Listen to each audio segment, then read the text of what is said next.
What the fuck is up, world? We're back. Another Grito. It's been about 2 weeks since my last podcast. Probably a little bit more for a variety of reasons. I always seem to have some bitch ass excuse, but here we go with this fucking episode's excuses for why I haven't podcasted. In fact, one of the excuses I'm gonna dare to say is going to lead into the overall aim of this week's Grito. The first excuse, though, is pretty simple, and it's that I made 2 podcasts the last time I released the podcast, one day after the next, right?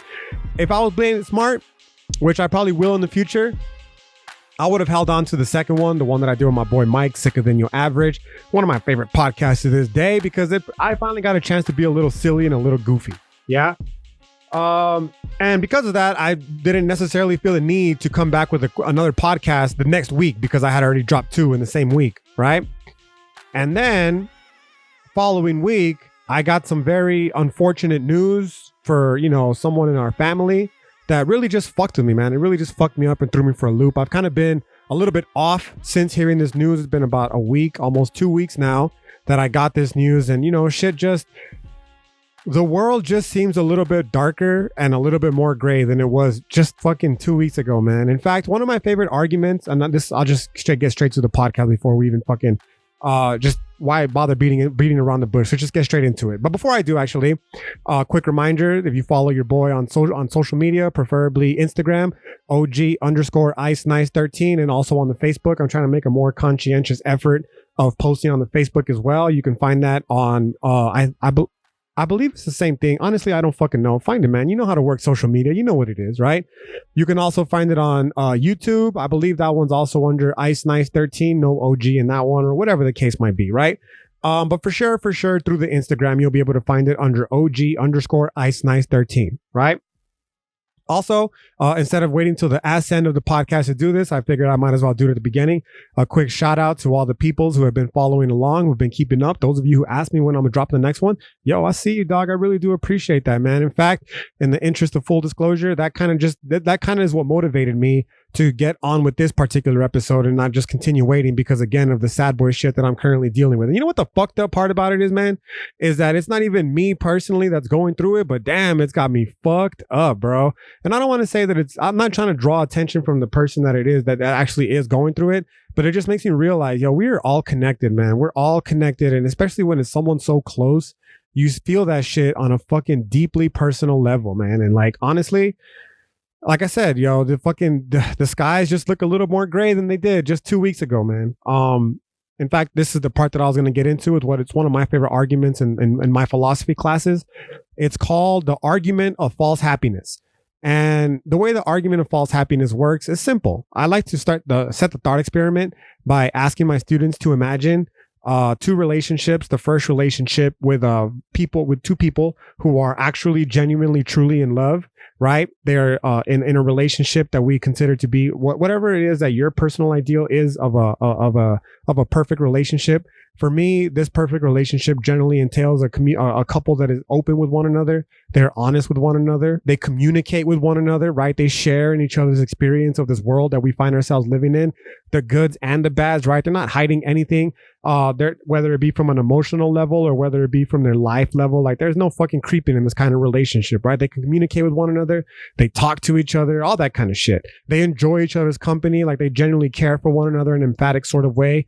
And they overall just want to inspire themselves and the person that they're with to be the best version of themselves possible. Okay. That for me is an ideal relationship. And that's generally the way that I, lay out the example of this particular argument whenever I'm discussing it in class. Now I contrast that with a relationship, a couple, where I generally say that they're their best friends, just so we can add a little bit more familiarity between the 2 couples, hypothetical couples, but I'm sure maybe you yourself or someone has been in such a similar situation that are, friends with the relationship A, and they like to imagine themselves as having the same exact thing as the couple of relationship A, with the added caveat being the only exception that one of the people in relationship B is being unfaithful to their partner. Now, I generally don't like to pick who it is, right? I'll let the students themselves figure it out. Generally speaking, they like to go with the man, but sometimes, of course, some of the classes like to go with the woman, whatever the case might be, right? And then it's even being the heteronormative way. Sometimes I'll just pick, a gay couple and we'll take it from there. It varies in a myriad of ways. The point is not for this particular instance, though, to focus on the gender, the sexuality of the people in question, so much to focus on the overall central gist of the argument. It's my cat. And that is, if the person who is unaware of the infidelity of their partner is truly happy. Because ideally, if they have the same exact relationship as that of their friends, both of them would like, both people, all four people rather, both couples in the relationship would ideally like to consider themselves as having the same type of situation. Now, obviously, given everything that I qualified the first relationship with, namely the openness, the fidelity, and all that kind of stuff, the honesty, it's quite clear that the couple in the second relationships don't have that. However, the only reason they don't think they have that is because one of them is unaware and of their partner's infidelity, and the other partner is keeping it hush hush. So as far as they're concerned, as long as they're fine, then the relationship is also fine, right? So the way the argument of false happiness works in this particular instance, I'm going to give you a second example here shortly, is that most students will generally respond in the sense of that as long as the person who is in the relationship that is being unfaithful, and I guess by proxy, their friends as well, don't know of the partner's infidelity, then ideally they are all equally happy. That is to say that the couple who is open and honest and sincere and faithful and all that kind of stuff, their level of happiness is somehow equivalent to the level of happiness that is being experienced by the couple relationship B, despite the fact that one of them is being unfaithful. And again, the general argument, this is where the argument of false happiness comes into play, is that ignorance is bliss. That's generally the response that I get from many students. I've been teaching this example for over 5 years now. And for the most part, that is the example that I get. Ignorance is bliss. What mama don't know, don't hurt her, right? And this strikes us as intuitively wrong, because you would like to think that even though the person is ignorant in their happiness, there's obviously going to come a moment where if they find out, that's another one that people always say, they'll know. They always have to know, right? I don't know, man. I don't know. What I do know is that inevitably, let's imagine that the person does in fact find out. Ideally, when they do find out, they're going to be very distraught. They're going to be devastated, and more likely than not, they're going to be very unhappy. To which we had to answer a very serious question. And that very serious question is, was the person ever even happy to begin with? We like to imagine, for instance, that ignorance truly is bliss. But if we were to put ourselves in the situation of that person who found themselves in an unfaithful relationship, we would like to imagine, like, damn, yo, you sat there and you shared some of the most intimate experiences of your life with this person, maybe for an extended period of time, years, right? Years of your life, maybe even your youth. Okay. You sat there and they looked you fucking dead in the eye and they told you, I love you. Meanwhile, they were doing fucking the deed with some other person behind your back. You know what I'm saying? Like, they were holding your hand and pretending that life was one way, when in reality, at that exact moment, life was a complete different way. And ideally, had you have known of the complete different way that life in fact truly was, you probably would not have been happy even in that burst of joy that you were experiencing while you were, holding your partner's hand and experiencing all these great things that life has to offer with them, because you would have known that they are sharing that exact same moment with someone else. And maybe you're into that polyamory shit. Hey, I'm not judging. All I'm saying is that ideally, if you were, then you also would be the person out there with someone else too. But in this particular instance, they are benefiting solely off of your ignorance. And thus we do have to ask ourselves, is ignorance really bliss? Or is it possible that the moment you find out, the whole time that you felt that you were happy, in reality, you were actually deeply unhappy, right? Which, again, this is the argument of false happiness. And that leads me to the second way in which this, the example, I take it from here. I used to use an abuelita, but that one got a little too close. One particular student, once I got really sentimental in my classroom, so I stopped using this example.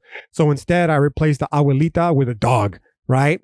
And, to be fair, for some people, dogs are just as every bit as family as an abuelita. Perhaps an abuelita just a little bit more. Speciesist, a little bit. Yeah, I get it. But come on, man. We all know abuelitas are fucking number ones, right? Grandmas, for those of you who don't speak Spanish. Anyways, the example, then I like to, the thought experiment, I like to, switch it up a little bit. And I like to imagine these people, I tell them, especially the dog lovers, and I especially like to remind them that my classroom is a cell phone free zone, right? So that even after the example's over, they can't check their cell phone, make sure that their either partner's is not being unfaithful to them, or that they're, you'll see here shortly. Anyways, I like to tell them, just imagine the Secret Life of Pets example where you have your dog that loves you very much, and you in turn love your dog very much as well. And that almost everything is perfect in both of your lives in terms of your relationship, except for that one annoying fact that you have to leave every single day. Your dog doesn't know that you got to leave to go make money to pay for its fucking dog food, right? But you do. And unfortunately, your dog isn't unaware of this. So the entire time your dog is sitting there fucking begging you in its little fucking dog way to sit back and not leave and stay with it for as long as you possibly can, because the moment that you leave, it's going to die of a heart attack and it cannot possibly imagine its life without you, because the second you leave to the second you come back, it seems like an eternity, because I, as a dog, have no conception of time. But again, you're a human. We're all humans. Ideally, some of us might be robots, but we'll talk about that some other time. Okay. And unfortunately, you don't understand what your dog is saying. So all you hear is bark, bark, bark, bark, bark, bark, bark, bark, bark, bark, bark, right? And you tell your dog, hey man, chill. I'm only going to be gone for a little bit. I'll be back soon enough. And when I do, I can't wait to share with you all the great ways in which my day went, or perhaps even potentially bad ways, right? So in this particular example, I like to tell my students to imagine the case where you do in fact close the door and you find yourself working your way out of your house, right? To go about your merry day. And then I like to up the stakes just a little bit more. Okay, because this is not just any other normal day. This is a special day. And it's special because when you get to class, I imagine that my students come to class first, right? You find that this very, very important test that you had been stressing about for a very long time, you fucking aced. You aced this test, man. And that is great news, because you really need to get a good grade in this class in order to get, let's say, into a nice program, whether it be nursing, graduate school, whatever the case might be. Yeah. So this test really meant a lot to you, and you really poured a lot of effort into trying to get a good grade in this exam, and you did. And now you're fucking ecstatic because you got the fucking grade that you wanted. Okay. But that doesn't end there. I like to imagine my students, then I tell them, let's imagine then that after you've come to school, you have one class only in the morning, and then you go to work. So it's now my earliest class that I've had so far. Well, I lie. I had a 7:00 in the morning class once. That was pretty rough, right? Actually, it was pretty rough. Yeah, I'm not gonna front. But generally speaking, my morning classes are usually at 8:30 in the morning. So I say, okay, our class is over at 9:50. You're at work by 10 o'clock. Let's assume that you work somewhere nearby campus and that you get there immediately after leaving class, right? And this day, again, is not a normal day. When you get to class on this day, you find that not only have you been promoted, but you've gotten a fucking raise with your promotion as well. And you are fucking ecstatic because you've really been pining for this promotion, because obviously being promoted and having a raise is fucking awesome. And now that you have gotten both, you are just through the roof. You came in already outside of the building because you already aced the test that is going to be important for your future in terms of your schooling, right? But now on top of that, you fucking have a promotion and a raise. Your day is fucking going fantastic. It's amazing thus far. And you just cannot believe how fortuitous your morning has been, your afternoon has been thus far. Right? So I like to imagine to my students then that you're riding this glorious wave of your day so far, and that just out of habit, you decide to stop. After you get to work, you decide to hit up the gym, right? You're going to go and get your flex on. And that while you're at the gym, you're feeling pretty good about yourself, and you say to yourself, you know what? I'm going to go for a personal best. Whatever the case might be, bench press, squat, whatever the fuck. I'm feeling really strong today, and I'm going to go for a personal best. And you load that fucking weight up, and you get underneath the rack, and you fucking push that shit like it was nothing. You lift it with such ease. You can't even believe how easy it was for you to lift a personal best for your preferred exercise of choice, whether it be the bench press, the squats, whatever the case. You are fucking ecstatic because, again, you've been working so hard to develop the strength necessary for you to get to the level that you are. Working out is very important to you, not from a vanity point, but more so from the mental health perspective, right? The health benefits themselves, and the fact that you are now clearly making progress with your working out regimen is fucking hugely important to you. So on top of all the other great shit that's happened to you, now you have another great thing to add on to the list. But it doesn't stop there. I like to tell my students, I like to have them imagine that in the moment of your outright euphoria for all of the fucking weight that you just lifted and the overall day that you've had, I like to tell my students, imagine at that very moment then that your crush, or maybe even your boyfriend or girlfriend, husband or wife, texts you and tells you, yo, let's go out for dinner and drinks tonight. And it's someone that you deeply fucking care about. Maybe it's someone that you've been crushing on hard for a long time, and they finally, agreed to go out, on a date with you. And at this point, you just can't fucking believe your luck. You're like, holy fuck, this is the greatest day I've ever had in my entire life. And now you're excited to go home and not only get ready for the forthcoming evening, hopefully to, continue your fortuitous fortune that you've had so far. But more importantly, you fucking can't wait to go home to tell your best friend, your little doggo, about the amazing day that you just had. So you're driving home, right? And you're just fucking replaying the events of the entire day in your head. And, you get home and you're so excited to fucking, tell your dog, jiggling your keys in the front door. Maybe you drop the keys and you have to, bend over, pick them back up because you're so frantic and excited to open the fucking door, right? To see your dog. And then finally you push that bitch open, ready to find your dog. Except it's laying there with its feet up in the fucking air because your dog has been dead from the moment you left the fucking house, right? This is where the abuelita part came into play. People were like, oh my God, abuelita, right? Anyways, your dog was trying to warn you the entire time. Your dog was trying to say, please don't fucking leave. I know you do this every day, but every day I feel like it's just more and more of an impossible burden to bear. Every day that you leave, it gets more and more difficult for me to have to deal with. If you fucking leave right now, I'm going to tell you I'm going to have a heart attack and it feels like I may very well die. And every single day we fucking ignore these dogs and we just say to ourselves, they'll be fine. I'll be back soon enough, right? It's just a little separation anxiety. Here's some dog television and your favorite toy. It's only a couple hours. I'll be back soon enough, right? Except this time, your dog fucking meant it. Your dog really meant that it could no longer deal with the fucking impossibility of the absence of your presence. And it fucking died of a heart attack from the heartbreak of you not being there for what it determined to be over an eternity, right? So there you are, staring at your beloved doggy, right? With his little feet up in the air. You were so excited to come home and tell your dog about the great day that you just had, only to find that your dog is fucking dead. And now that's not a possibility anymore. Furthermore, you find yourself asking, did I really have a fucking great day today? Was my day really fucking as amazing as I thought it was? Or is it possible that I was just ignorant to the fucking reality that awaited me the moment that I got home?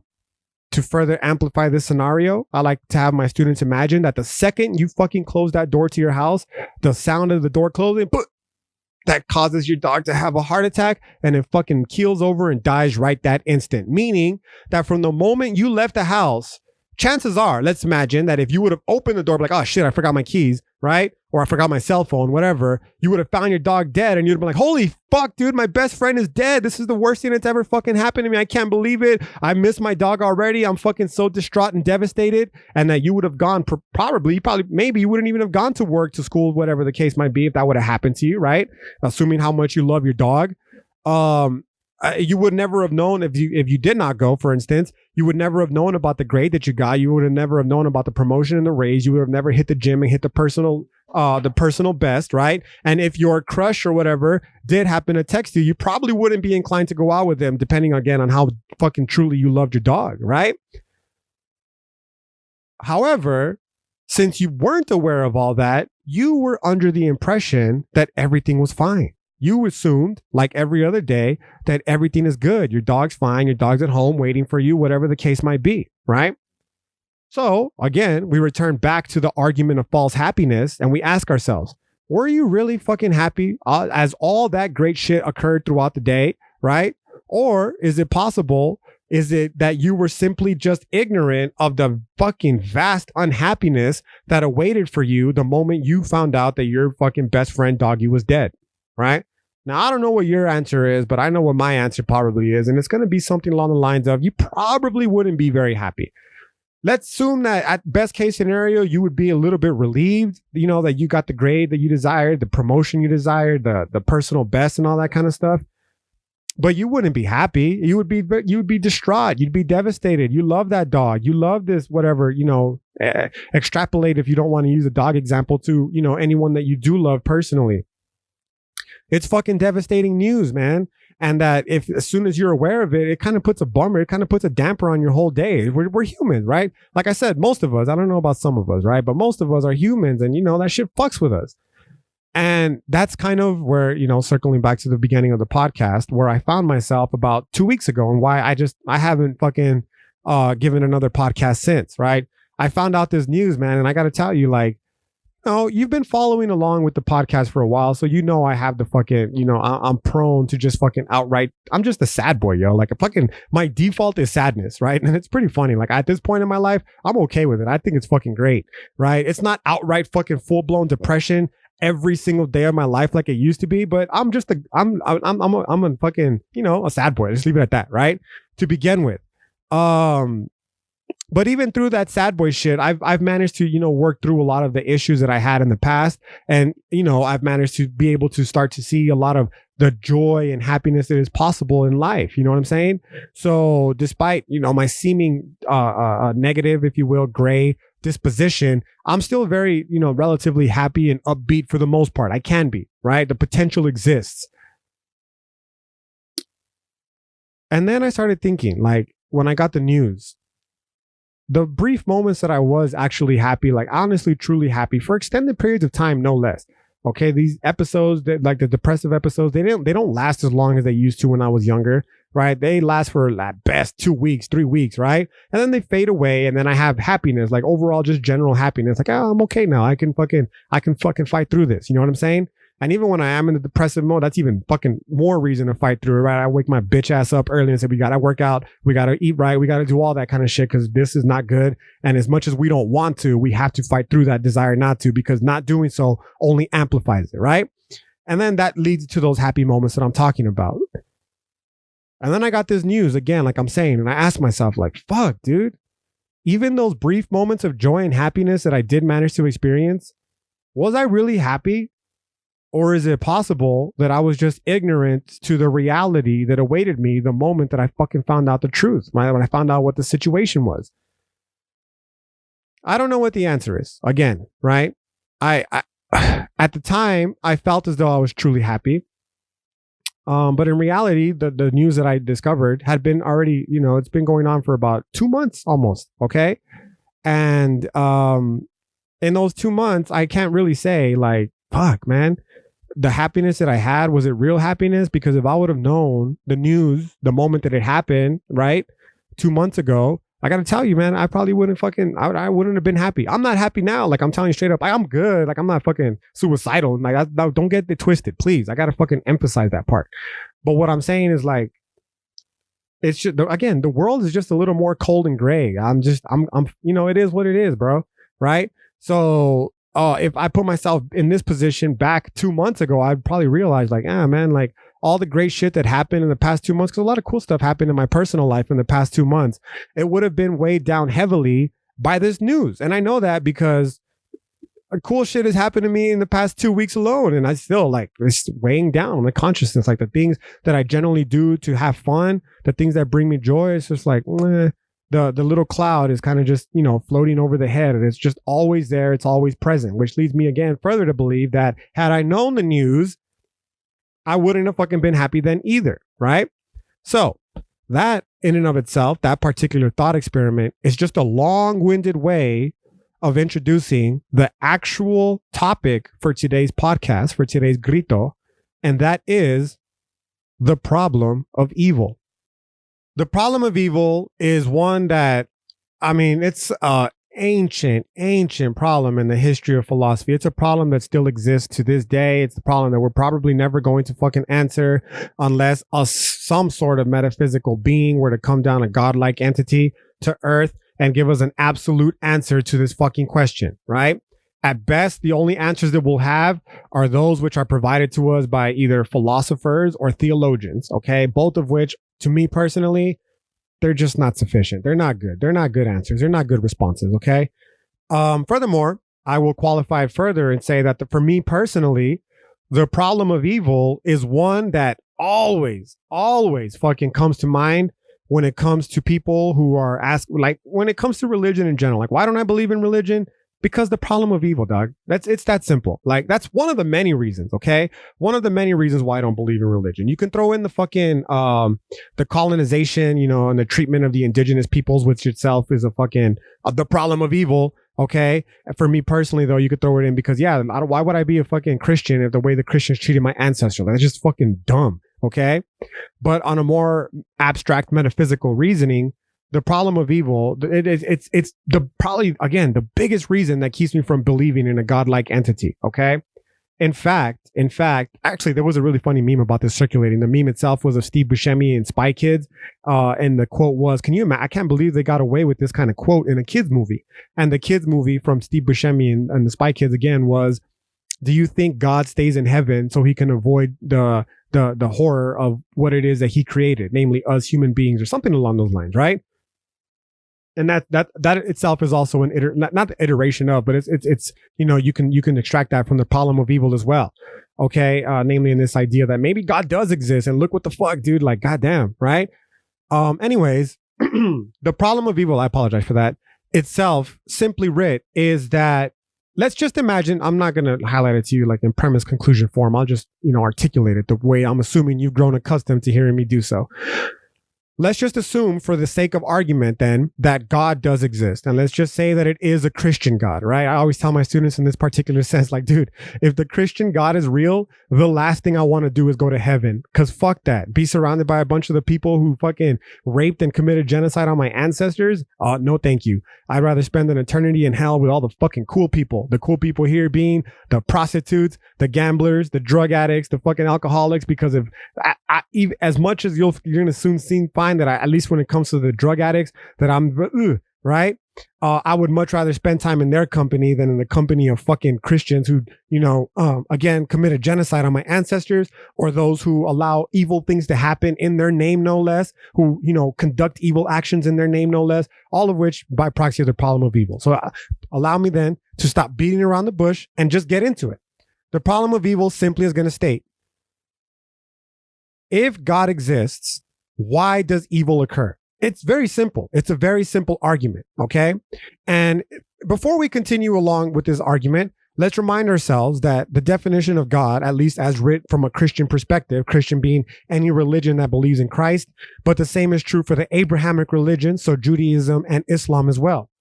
Assuming that God exists, it is an all-powerful, perfect entity. Okay. Meaning that God can do anything, is everywhere at all times, and more importantly, knows everything. Okay. So if God exists, why does evil happen?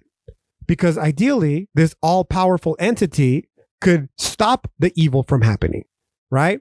Furthermore, that's it, because God can do anything. That's when you get into the problem of, can God make a rock too built for God to move? Well, ideally, yes, because it's God, but at the same time, like, it's too big to move. So how could a godlike entity move it? No, that's bullshit. God could do anything if it's perfect, right? Including stop evil from occurring. Now, at this point, religious students generally come up with the idea of free will. They say, well, God gave us free will, except for the fact that, well, for one, science doesn't really, allow for free will. And two, more importantly, it's logically incompatible to have free will and predeterminism. It's irrational to believe in both. This is what's referred to as compatibilism. They're not compatible because at best it's just the illusion of free will. It's the illusion that you had the choice when realistically where you were going to end up in was always in advance already predetermined for you. Okay. So when it comes to this idea that, well, God lets evil happen because, that's the person's free will. To which I'll say, okay, let's just assume then that even in the best case scenario, the person did in fact have free will. What does that imply for the people that, let's say that the example that I gave recently, because it's funny, the only class that I didn't do this lecture came at the heels, and I did the lecture on the heels of having heard this news, right? Anyways, let's imagine when we were talking about the problem of evil, one of the students brought up a serial killer that was just discovered in New Orleans. who had murdered over 90 women. And the justification then from this particular sense was that God gave that person, the serial killer, the ability to choose whether or not that he would murder. And since he fell off the path of God, he chose sin and murdered. To which I said, okay, first of all, again, given everything I just told you about determinism and all that kind of shit, that doesn't hold up, right? Philosophically, from a logical perspective, it's the law of excluded middle. It doesn't hold up, okay? B, on a more metaphysical and just personal fucking understanding, man, like, what does that imply for the 90 fucking women that this person killed? Did they not have free will? Did they not get to choose whether or not they would be murdered by this fucking shit stick? What are you trying to say? That that they were born for no other reason than to be murdered by this fucking psychopath? Like, come on, man. Let's think about this realistically for a second. Either he had a fucking choice and he exercised it, and the women didn't have a choice, meaning this fucking shit stick was more special than the women, or no one has a fucking choice, and meaning that those women were in fact built for this person, or born, right? These women with their fucking parents, with their own hopes, with their own dreams, their own aspirations, a mother that carried them in their belly for 9 months, hopefully fucking loved them dearly. You're saying those people were only born just so they could be murdered by this fucking asshole, right? And furthermore, what kind of a God would create somebody to murder people knowing full well that murder is a sin? Knowing then that in result for being punishment of the sin, you're going to have to spend a lifetime, an eternity even, in hell, allegedly, right? Because again, we're assuming that God exists and the Christian God exists and that the Christian faith is correct, being tortured and punished for all of eternity. Like, what kind of fucking just God would do that? What kind of just God would make somebody be gay, for instance, knowing full well that being gay, allegedly, according to the Bible, is a sin, knowing then that the punishment for that sin, quote unquote, would be spending a lifetime in fucking hell? Like, what the fuck? That doesn't seem like a just God. That doesn't seem like a loving God. That doesn't seem like a good God at all, right? Furthermore, we get into the question of, okay, so God could have stopped the murderer. This is the first part again. God could have stopped that murderer from killing those 90 women and chose not to. Like, he chose not to. He chose to allow the 90 women to suffer a grisly fate. He chose to allow the families of the women to suffer, knowing that, you know, no matter what they do, they'll never see their loved one again, all because some fucking asshole decided to take their lives. Like, that's what you're telling me? God allowed for that to happen? God could have struck the serial killer down at any given moment, man. Like, it doesn't make any sense. Okay. Furthermore, we run into the problem of, okay, let's also assume that God exists, and following the Christian doctrine that that we are in fact molded after God's image. If a fucking man who is molded in God's image just murdered 90 women indiscriminately, if men, Christian men no less, have no problem fucking raping people, torturing people, committing genocide on people, all in the name of their God, and they're cut in the cloth of that God, dude, what the fuck? That's a scary God, right? One need no look further than the fucking Old Testament to see exactly this point. The God of the Old Testament is not that fucking hippy dippy God from the New Testament. It's a fucking God of vengeance. It is a God of wrath. It is a God of fucking death and destruction. And at least that particular part is faithful to the problem that I'm discussing here. And if we are in fact molded in the shape of this God, I'm fucking terrified of meeting that God, bro. That is a fucking that is a terrifying God to meet. Furthermore, we like to ask ourselves, like, what the fuck? How is any of what I just mentioned any good at all in any way, shape, or form whatsoever? That all seems to be evil, which implies one of two things. Either those things are evil entirely independent of themselves, or God created evil and God itself is evil, right? In which case we ought to ask ourselves, okay, if it's independent of God, that means it serves as a negation of God. And if anything serves as a negation of God, then that negation itself renders that alleged God imperfect, making it a false God at best. Yes, a God with a lowercase g. Conversely, your only other option then is to accept the fact that God is the creator of evil, and that God, this entity that's supposed to keep evil from happening, is what is causing the evil to occur. In which case you've asked yourself, like, dude, what the fuck, right? Like, what kind of God would introduce all this death and destruction, all this needless suffering into a world of people that, you know, for no other reason other than this is what I am and this is what I do, right? Again, at this point, is generally responded by students from a Christian perspective that the reason all this death and suffering is brought into the world is so that it's a test of faith, right? And the general example for the ones who actually read the Bible, right? Because I think you'd be surprised how many students fucking defend the Bible so adamantly and yet have never read the motherfucking thing ever in their entire lives, right? But the ones that have read the Bible, you know, the one story that they hold on to simply is that of Job. And the story of Job, basically a wager between God and the devil. The devil itself, a fucking very problematic idea, because people say, well, the devil's the one who did it. Okay, but who created the devil? And furthermore, if the devil punishes bad guys, like, how the fuck is the devil not a good guy? Because don't you want to punish bad people? Like, oh, this doesn't make sense, right? Anyways, going back to the idea of Job, the basic gist is, I'm not going to fucking tell you the whole story, but the God and the devil make the fucking wager, the Christian God, right? And the Christian devil make this wager. The devil believes that he can have Job lose his faith. God maintains that no matter what God does to Job, God will maintain his faith, right? And thus God punishes Job in a myriad of ways. He makes him blind. He gives him disease. He kills all his family. He causes famine on his crops, all kinds of fucked up shit.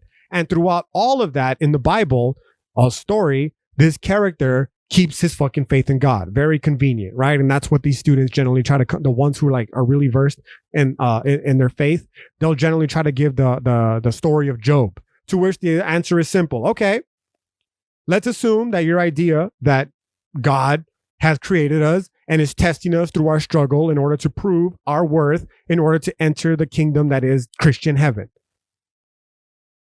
Let's hear you walk down to the fucking children's, the cancer ward, the children's wing in the cancer ward, and tell the fucking 8-year-old kid who's about to undergo brain surgery for a fucking tumor that might end his life, that the reason he has the tumor is because God is testing.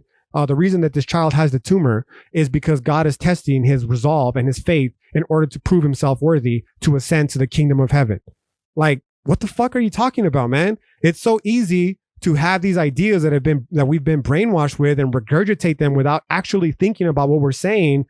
And it's so fucking cowardly even to say so around people who, many of them probably have never suffering or have not experienced any sort of suffering the same way the child that I just explained to you is potentially experiencing. Like, what a fuck, you would never say that to a child in a cancer ward. So why do you feel so confident to say it in a fucking philosophy class? Because there's no one around? Because you personally haven't experienced it? Right? Like this, you're so far removed from the reality of what the problem of evil is. Like, you don't even fucking understand. You don't get what I'm trying to tell you. Right? So again, if this godlike entity, this Christian God is real, the reason that fucking poor child has the brain tumor is because God made the poor child to have the brain tumor. Okay. And there's no other way. It's not the kid chose, like, I don't want to have a brain tumor. Of course, no one wants to have a brain tumor. The kid would have chose 100 times out of fucking 10 not to have the brain tumor. But this problem of evil is going to want to tell us, well, if that's the case, if this Christian doctrine is correct, that's basically what you're telling us, okay? Which leads us then ultimately to the realization, and the ultimate realization is this. Either God, let's assume again that God does exist, okay? There's only one of two potentialities, right? Either this God knows that evil is going to happen and can't stop it, meaning it's thus an imperfect God, or knows that evil is going to happen and doesn't fucking care. It doesn't care to stop it. It's like, whatever, dude, who cares? It is what it is. In which case, we're still left with the same problem. Like, at the very least, the Old Testament, they addressed it. It's like, yeah, dude, evil happens. And at best, the best response that Christian people can generally give is like, yeah, God created evil. And, but that itself comes with its own problems, because you realize, well, then what is evil? It seems to be pretty fucking arbitrary if God created it, because if it's not arbitrary, that means that there's an inherent reason why things are, an intrinsic reason why things are bad, why murder is bad, why rape is bad, why torture is bad, right? And if those things have an inherent intrinsic reason as to why they're bad, they don't fucking need a God to give them any justification, right? So even that answer is going to be very problematic. Whatever the case might be, essentially, the problem of evil is going to want to dictate that either God knows and can't stop it, meaning it's an imperfect God, or God simply doesn't care, meaning we're fucking on our own out here, man. And it all seems to just be all for nothing, because what the fuck? What's the point of having this metaphysical entity if at the very least it's not going to stop us from experiencing any form of suffering, right? So again, just to reiterate, going back as to why me personally, whenever I get, posed with the problem, you don't believe in God? Why not? Boom, problem of evil, first and foremost, right? You find me an adequate solution for the problem of evil that does not depend on the simplistic interpretations of a theologian that simply says, it's just a matter of faith, man. You just have to believe. Fuck that, dude. Like, I have a friend, for instance. I had a very fucking close, dear friend who passed away at a very tender, young age of 22 years old, man. He suffered for the last 4 years of his life from cancer. Okay.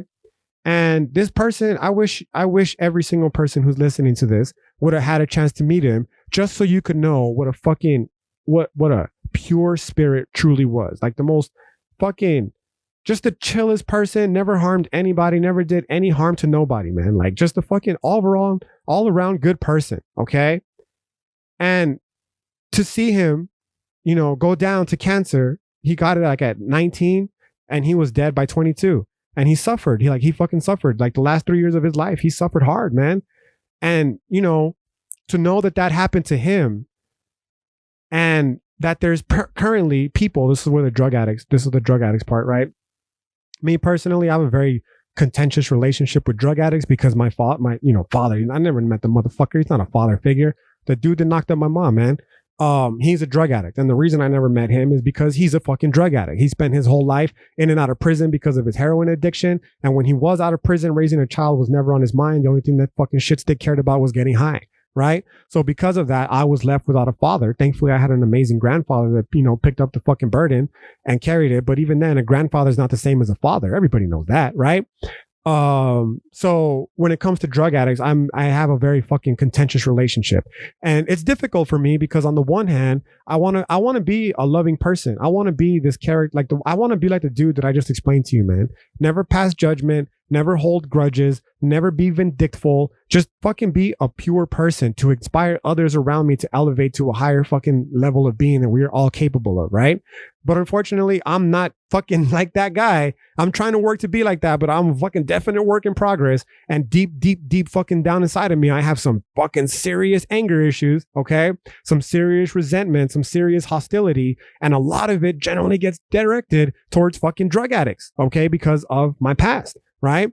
And it also gets directed, I'm not gonna fucking front, dude. Like, I'm just being honest with you, towards homeless people, specifically not the ones that are suffering from mental illness, because that's fucked up. The ones that are suffering from mental illness, they've been fucked over by the United States government. I'm talking about the ones who have just given up on life. They've just given up on life. And they're like, man, fuck this shit. I'm just going to shoot heroin. Fucking my dad. I'm talking about my dad here. Okay.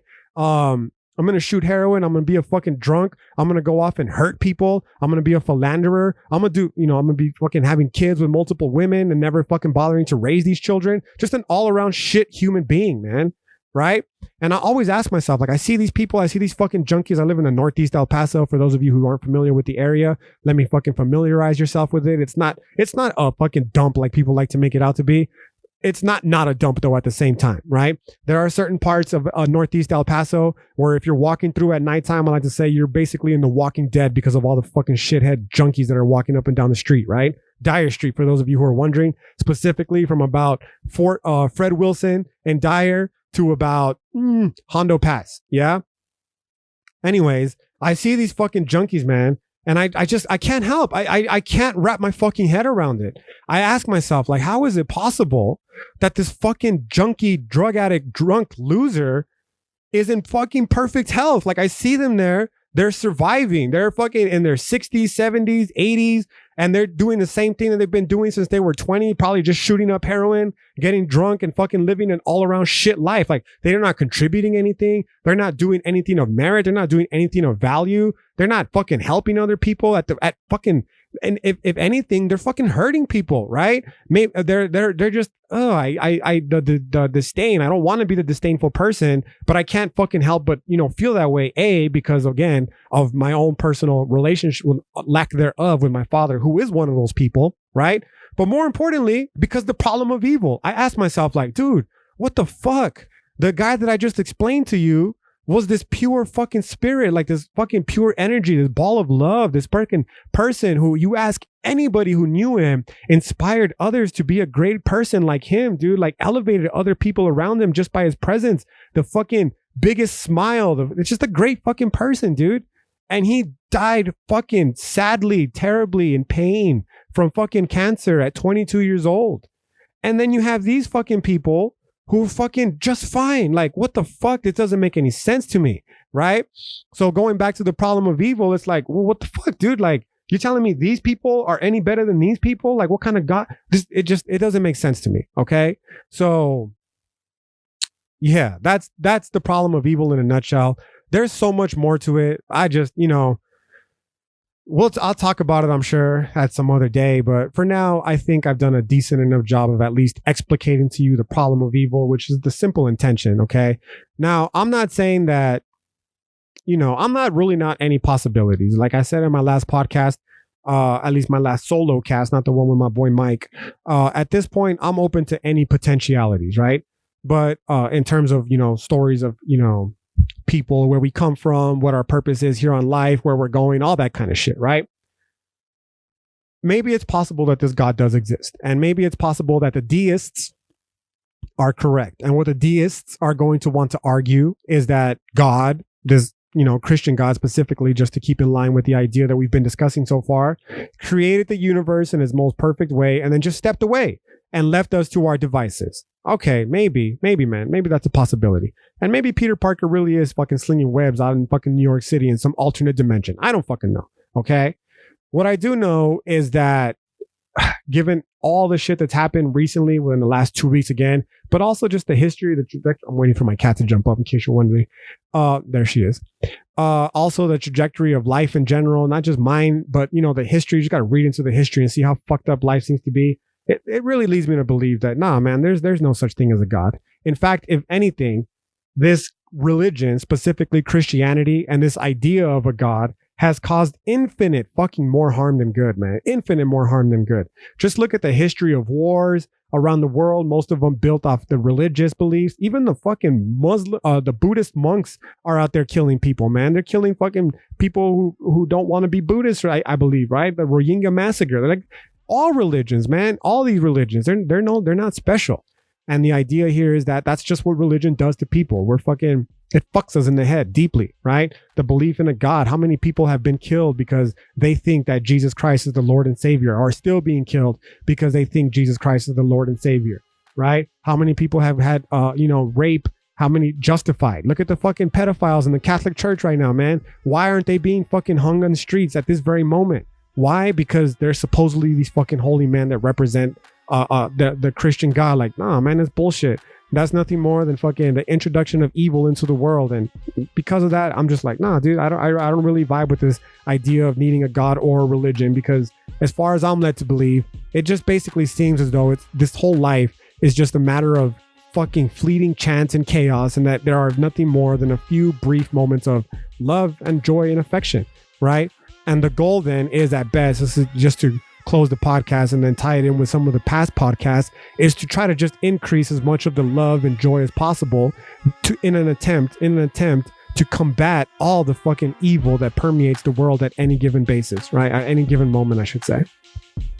Anyways, with that said, I am now at the 50-minute mark, and I believe this is just about a good enough time as any to wrap this bitch up. With that said, I hope you enjoyed the podcast. Don't worry about your boy. We'll be all right. We gonna be all right. Everything's gonna be all right. Even when it's not all right, everything's gonna be all right. All right. Aside from that, I hope you all have a great rest of your day, and I'm looking forward to bringing you another podcast in the near future. Until then, peace.